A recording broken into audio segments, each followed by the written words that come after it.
kam një pyetje. Edhe unë. Për ty. Për ty dhe unë. E pe urimin që i bëri Monika Kryemadhi, ish bashkëshorti të saj, Ilir Metës. Edhe një. E pe pyetjen që i bëri Monika Kryemadhi. Ja e shohim me insertin. Ajo se ka parë, kështu që do ta shohim. Tremët që kam. Se dëgjojmë këtu në studio se Ema se ka parë. Presidentit Partisë Lirisë Ilir Meta. Përfitoj nga rasti t'i uroj ditëlindjen, një liri sa më të shpejt. Urohet? Po patjetër që urohet, pavarësisht të gjërave, unë nuk mohoj dot 33 vjet të jetës time dhe të luftës time politike bashkë me të. E kush do të mund t'i mohonte të gjitha ato vite të zonjës Kryemadhi me zotin Kryemadhi? Zoti Meta. Moj zoti Meta, moj. Ç'është zoti Kryemadhi? Po sharruar më motër. Po aty dëgjojmë.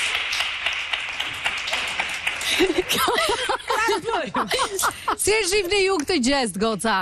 Kur është në televizion, Urosh ishin, tjetër si muhabet. duket? Kur është në televizion e në media është tjetër gjë. Por unë nuk varet nga situata, por varet se si e ndar. Nëse të dy kanë vazhduar rrugën e tyre, unë nuk besoj se duhet t'ja urosh ditëlindjen. Ashtu mendoj edhe unë. Nuk duhet t'ja urosh ditëlindjen. Se rrall ndodh që duhet t'jesh shok edhe kur ke qenë në marrëdhënie dhe pastaj kur ndahesh t'jesh ende, kjo ndodh ose rrall dhe po, mundet. Po këto janë vetëm në për libra, në përgjithësi, sidomos nëse të dy kanë bërë jetën e vet, mirë është mos me ngrit asnjë got ujë furtunas. Ka nga ata që janë shumë modern edhe thonë euro ishin patjet sa më Po mediatikisht, nuk ka lidhje me modernizmin. modernizmin. Mediatikisht edhe kush do të bëj shembuj të mirë në Instagram, do që të fritet të përfundon të bëj. nuk është se kanë një gjë Nuk bëhet fjalë për bab fëmijësh. Megjithëse edhe babën e fëmijës le ta urojnë fëmijët në rastin tim. fëmijët mendoj unë. Jo, unë besoj janë babën apo atë do flasim për ata apo do flasim Ne do flasim për përgjithësinë tash po merremi me unë besoj të shkëputemi nga jo, s'po merremi me Monikën fare, po. Atëherë jo, si koncept për mua, sipas me në 90% të rasteve jo. Pasa raste specifike ne mund t'i marrim kur është bashkëshortja apo e ndar si shok apo nuk është se kanë një gjë të lexova diku se ka raste kur ti ndar sepse të dy keni vendosur të jetojnë secili në një shtet tjetër dhe largësia ata. Unë mendoj që varet nga njerëzit, individët, marrëdhënia që kanë pasur të mënyra se ndahen, domethënë. Po, lexova dikush ka thënë. Prandaj e kisha për modernizmin që Ori të lutem më lër sot të them atë që me bolti. Më gjuajti live. Kjo është dhunë. Kjo është dhunë. Si jemi në big se do e kishim bërë të madhe. Dikush kishte thënë që pse ti urojo më të mirat ishit tim, kur më e mira për të jam unë. Ikori. Jo.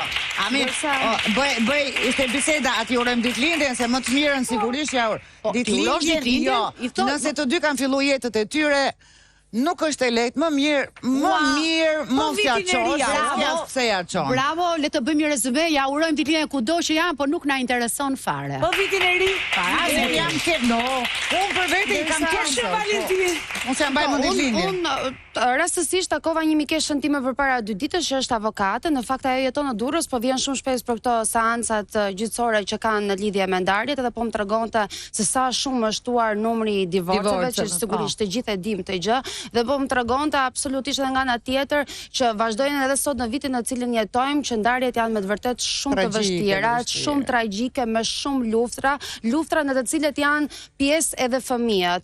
Edhe ndonjëherë mendoj që në këtë vitin që po jetojmë, që po përpishen kaq shumë edhe figurat të tilla, qoftë edhe ndoshta edhe për aparencë, le të thuaj, të promovohet për politikisht korrekt, të promovohet pra kjo ndarje e kulturuar, le të jenë këto ndoshta si ndonjë indicie apo një spuntë e vogël që të ketë ndoshta të sjelli pak një kulturë më harmonike midis dy njerëzve që ndoshta edhe nuk duan, kultura duhet të fillojë përpara, kultura duhet të fillojë në momentin që ndahesh një herë. Se këta ndahen, shahen, i thon fjalën e fundit dhe pastaj pretendojnë që ti urosh ditëlindje. Një njerëz do t'i uroj ditëlindjen, do ishte mirë me mua, t'ja uroja kur ishte bashkë me mua, të kalon shumë dakord.